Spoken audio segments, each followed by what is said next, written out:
আসসালামু আলাইকুম। সবাই কেমন আছেন? আশা করি সুস্থ আছেন, ভালো আছেন। আজকে আমি আপনাদের সঙ্গে শেয়ার করব ডুমুর রান্নার রেসিপি।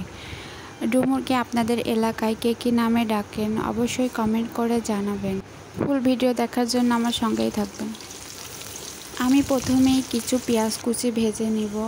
পেঁয়াজগুলো ভাজা হয়ে গেলে আগে থেকে বেটে রাখা কাঁচামরিচ, পেঁয়াজ, রসুন, 1 চা চামচ লবণ, 1 চা চামচ মরিচের গুঁড়া ও 1 চা চামচ হলুদের গুঁড়া দিয়ে মশলাগুলো ভালোভাবে নেড়েচেড়ে কষিয়ে নিব। কাঁচামরিচ ও মরিচের গুঁড়া দুটি ইউজ করেছি।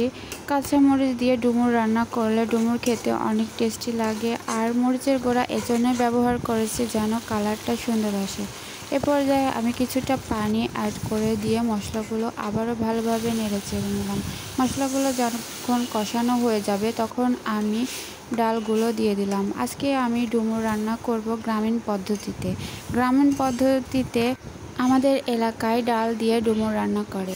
আপনাদের এলাকায় ডুমুর কিভাবে রান্না করে অবশ্যই কমেন্ট করে জানাবেন।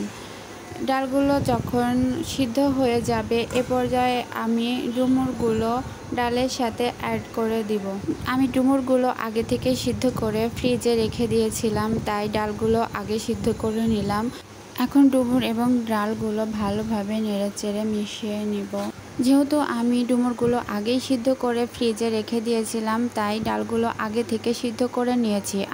আপনারা যদি কাঁচা ডুমুর রান্না করতে চান তাহলে অবশ্যই ডাল এবং ডুমুর একসাথে সুন্দরভাবে কষিয়ে রান্না করতে হবে। কিছু সময় লো মিডিয়াম হিটে জাল করে নিব। ডুমুর এবং ডালগুলো আবারও কিছুক্ষণ কষিয়ে ভালোভাবে নেড়েচেড়ে তাতে আমি কিছুটা গরম পানি অ্যাড করে দিলাম।